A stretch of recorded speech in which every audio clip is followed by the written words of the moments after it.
Investors gobbling up stocks ahead of the Thanksgiving holiday. All of the major averages up strong this year, in part on hopes that the coronavirus vaccine will finally get this pandemic under control. Joining me now with their outlook, Market Watch's Aaron Gibbs and Jim LeCamp. Jim, let me start with you. Just imagine where we were back in March, the throes of that sell-off, the quickest bear market in history, and predictions of the next Great Depression, years before the market would come back. Who could have imagined we would see the kind of November or the kind of 2020 we're seeing? Where do we go from here? We've had quite the year, Charles. I mean, in January, there was one major house that said, look, the Trump economy is unstoppable. And 2 months later, we had all the gloom and doom talk that you're referencing. Now we have an all-time high on the stock market again. So, yes, it's been crazy. Can it keep going? Probably, because one of the major drivers for the stock market has been record low interest rates and a record amount of stimulus from the Federal Reserve Board. That being said, I think investors need to be a little bit careful here. These areas that have moved, whether it's the airlines, whether it's the hotels, the casinos, the banks, the industrials, the energy stocks, all of them have made a very big move now off of the lows. So investors shouldn't expect that it's all going to be the vol holidays moving forward. We're going to have some setbacks here and there, and there's going to be some economic fallout from the resurgence of the COVID disease that's going to show up in the economic numbers. That being said, I think the stock market looks okay. Corporate earnings are pretty strong in here, and the economy's been far more resilient than people expected.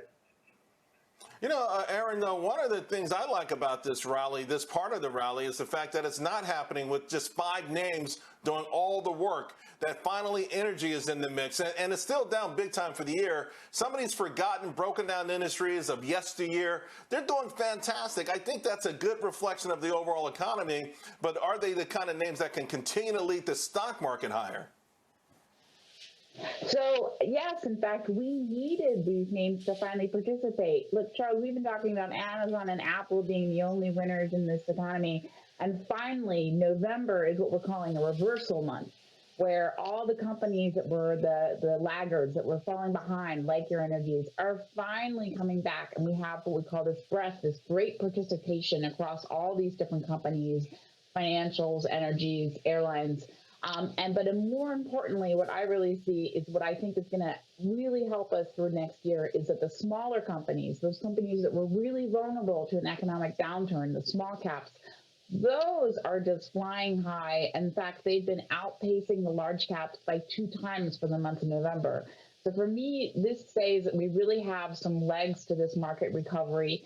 Yes, of course, to like some of the warnings, there are some companies that are going to have some still fallout as we navigate the next 6 months.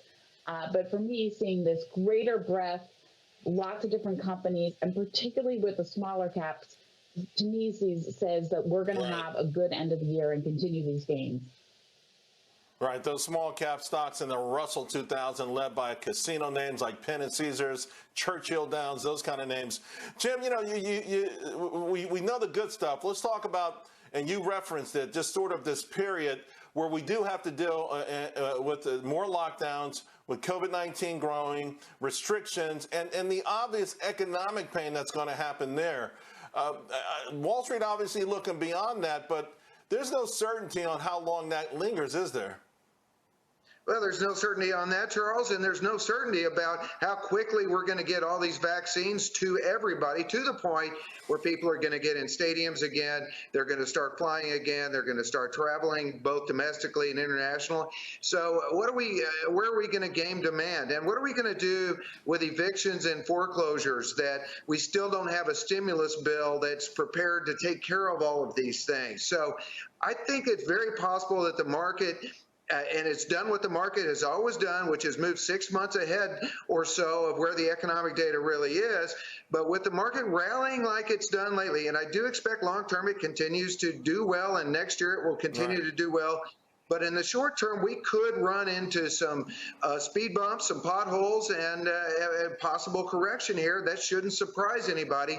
It's normal. We do have some pain in front of us, though, and people do need to recognize that. You know, Aaron, I want to go to you before we wrap this up. Dow 30,000. I remember wearing the Dow 10,000 hat and then having to put it away. So, every time you hit these milestones, the Dow 10,000, 20,000, I learned my lesson. I don't put those hats on anymore. But it is a big milestone. But what does it tell you? For me, just those broad, I don't really take the Dow into that much of account. And same here, I put away those hats. But I think it's really about sentiment. And this is what we're seeing in this market this month is really positive sentiment. The decline in that super fast bear market that we saw early in the year was all about negative sentiment. We were facing death and uncertainty. And now we're finally seeing a light at the end of the tunnel. So with sentiment, you get these new records, you get these new highs. And as long as we remain that positive sentiment, even if there are bumps in the economy, because there is a difference between the stock market and the economy, there are definitely going to be some bumps. But as long as that positive sentiment stays there, I think the market looks good. Positive sentiment begets positive sentiment. Jim, Aaron, thank you both very much.